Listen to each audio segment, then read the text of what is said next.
destinations because, for example, Samaná has like 30,000 French people living there right now.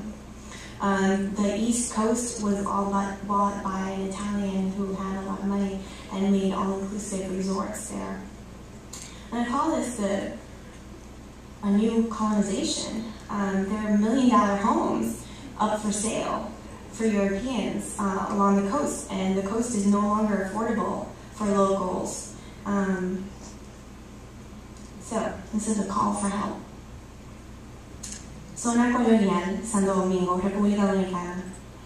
150 feet tall Fray Antón de Montesinos stands at the entrance of our fort, calling to ships of colonial times heading to Spain. Stands facing the Caribbean Sea, bronze, hair fluttering but stationary in the wind.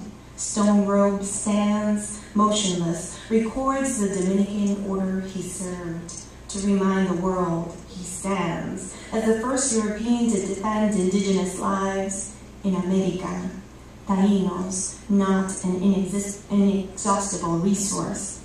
His Advent sermon of 1511 didn't save thousands slaving in mines and plantations, but he still stands for us to remember amidst death and destruction someone can witness, speak up, and call upon authority. Historians say he was the first to stand for human rights, a monument towering over us. I want to stop commuters, pedestrians, make them shift their gaze away from waves and distant clouds, to see this figure 25 times our size, to see this fight we have today.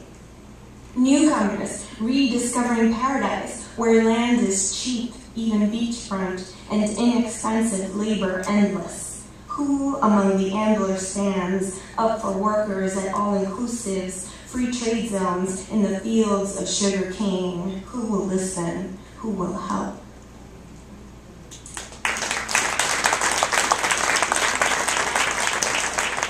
That was also in response to this magazine. You know those magazines you get on the airlines? American Way magazine or whatever. So I think it's the American Way magazine has one in Spanish and it's called Nexo. And I read several articles. And all these people at islands, who work in tourism are, kind of advertising that people should come to their island. And it just made me sick.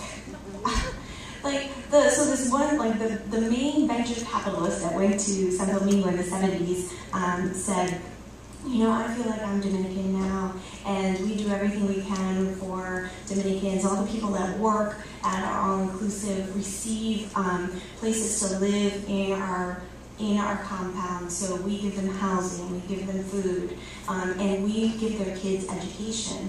The kids go to schools, and if they don't go to school, then the parent loses their wages of work to make sure that they're sending kids.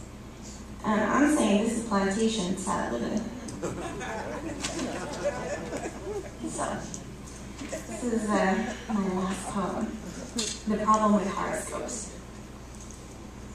In a sentence or two, they tell millions what their day will be like or what they should do. I read them anyway, with hope of finding clues to future events or insights on decisions I'll make. I was young when they piqued my interest. It happened late, while watching late-night TV with my mother. Mesmerized by Walter Mercado, she leaned towards the screen when he read to Virgos. I come to attention that way now, and so in the middle of research, I stopped at the horoscope of March 23rd, 1979, printed in the Listín Diario.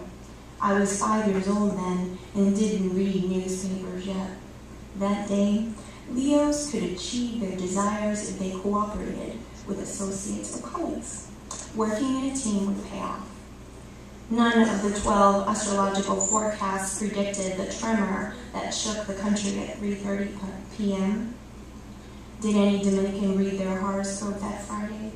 Did those two sentences tell them the ground would move that afternoon for more than 30 seconds, or anticipate the sudden shift of tectonic plates, the seismic center registry, an intensity of 6 on the Mercalli scale? Could astrologists help scientists locate the epicenter or confirm the events surging in the Mona Passage south of the Caribbean Trench, one of the largest abysses of the Atlantic Ocean, more than 2,000 meters deep? There were no prophecies of short circuits at the electrical company, shutdowns of thermoelectric plants for more than an hour. Without any streetlights, the entire city of Santo Domingo in a gridlock. Transit police rushing to major intersections to alleviate the disruption.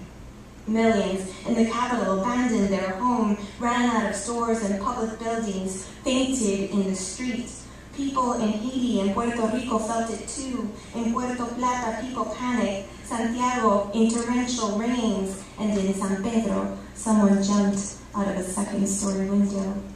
Did he read his horoscope that morning? But we can't deduce our days, not even our last. Thank you. Thank you so much, and let's keep supporting our